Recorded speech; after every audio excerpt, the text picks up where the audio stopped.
We'll continue with the chapter 5, marketing structure and pricing. In that, next topic is imperfect competition.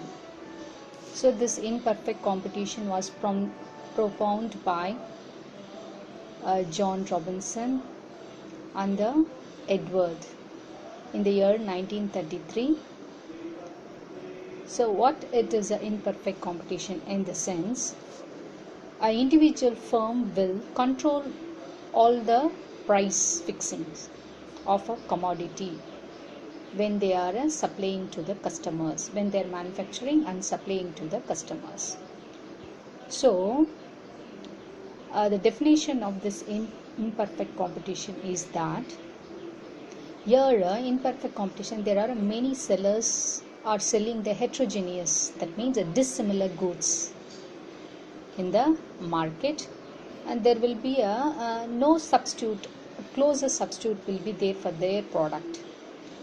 In the market scenario, these are the sellers enjoy the luxury of influencing the price, that means they'll fix the price to earn more profit.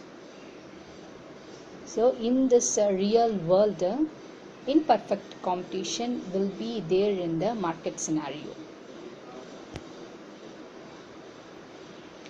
Next, we'll go for a monopoly. Monopoly means, mono means single, poly means to sell, that is the seller. So together we'll tell as a monopoly, a single seller.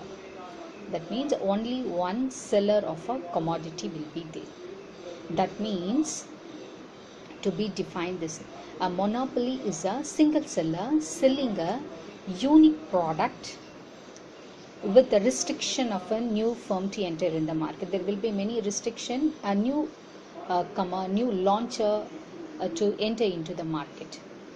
So if they are producing the commodity means there should not be no close substitute, exact substitute should not be there.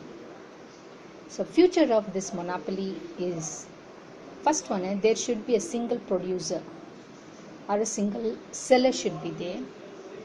There should be their product should be unique, and there should be no close substitute should be there. Example, salt means salt only. For salt any substitute is there and no. Same way, there should be no close substitute should be there.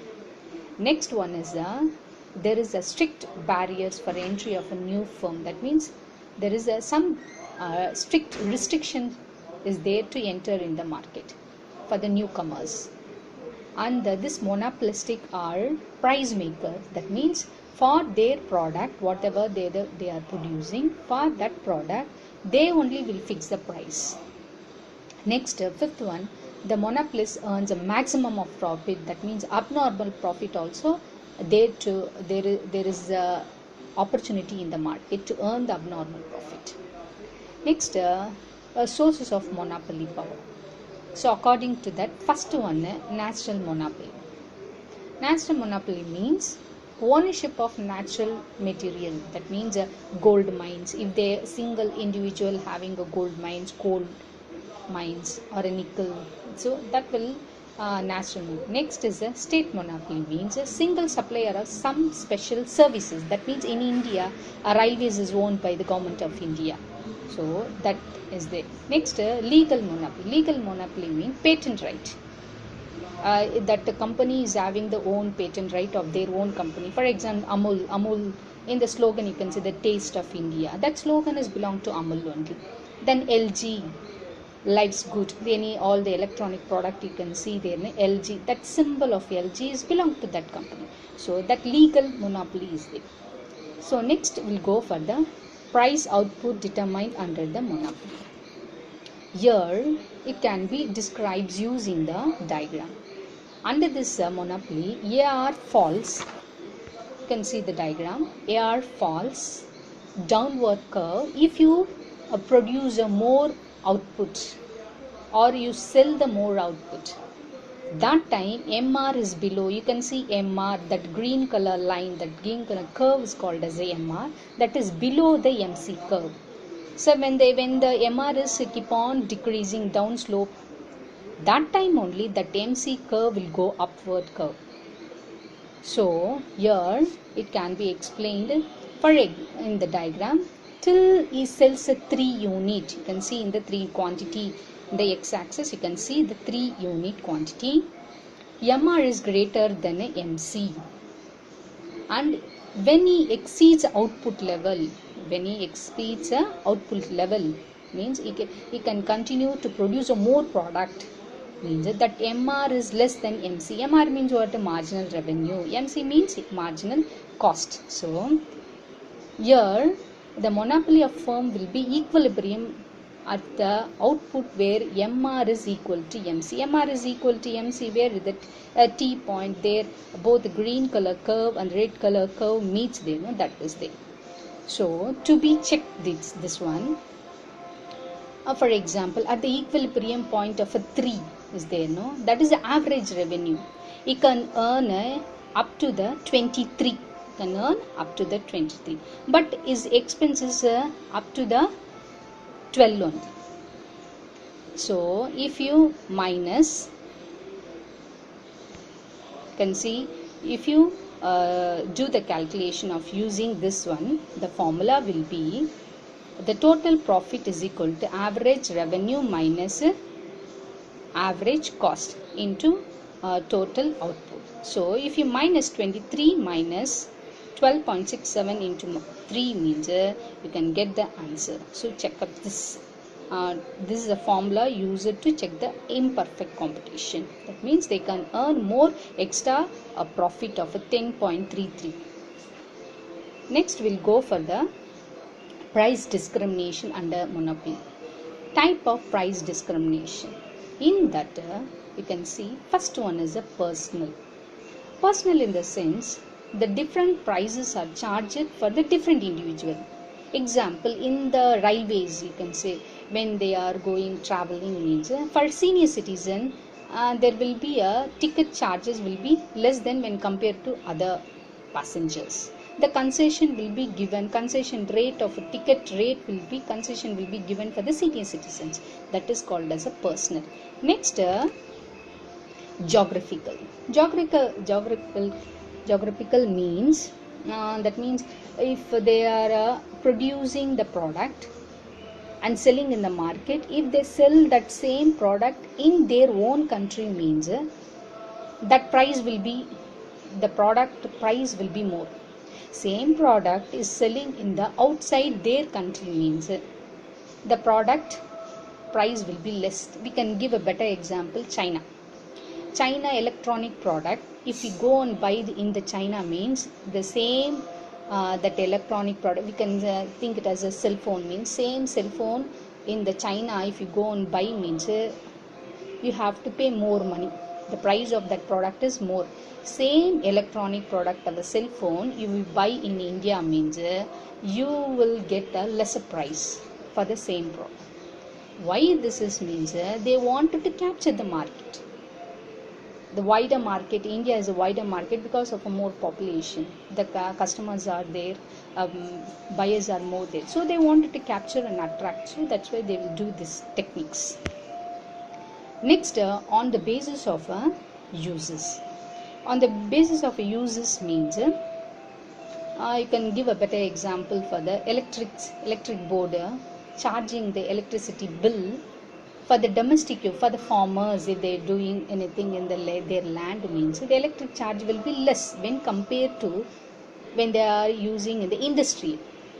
The industrial, they are doing electricity they are using means the bill rate will be differ when compared to farmers, those are using in their land.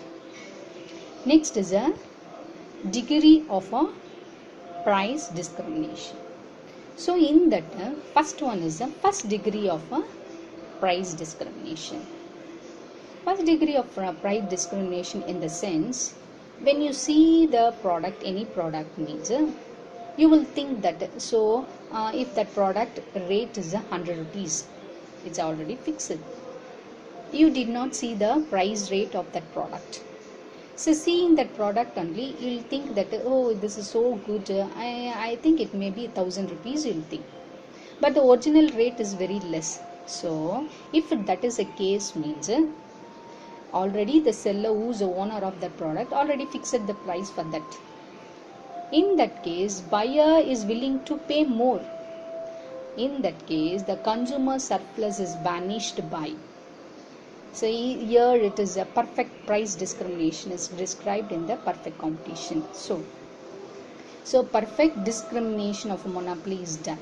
It is the price wiped out by the consumer surplus. That means consumer is willing to pay more, but the seller has fixed the price very less. Next is a second degree of a price discrimination. Second degree of a price discrimination in the sense buyer is not willing to pay more amount, but the price is fixed by the seller is very more. We can give a better example in a cinema theaters. You can see in the cinema theater same film only is going to watch everyone. First row and the last row. The first row is a same film only is going to watch, and the last row those are in the first class is same film only. But the price what they are paying is differs. So this is what a second degree of a price discrimination. Next we'll go for the third degree of price discrimination. Here monopolists split the entire market into few sub-markets according to the age, sex or location.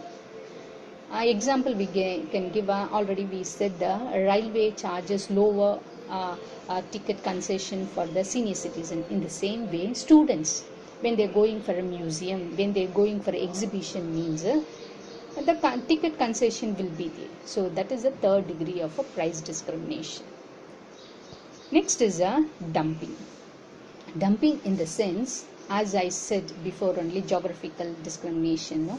The same way, dumping refers to the charging of higher price of product in the local market.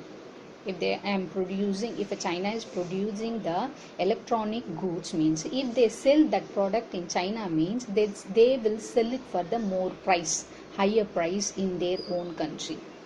Same product, if they're coming and selling in the Indian market means same product will be sold for a lesser price.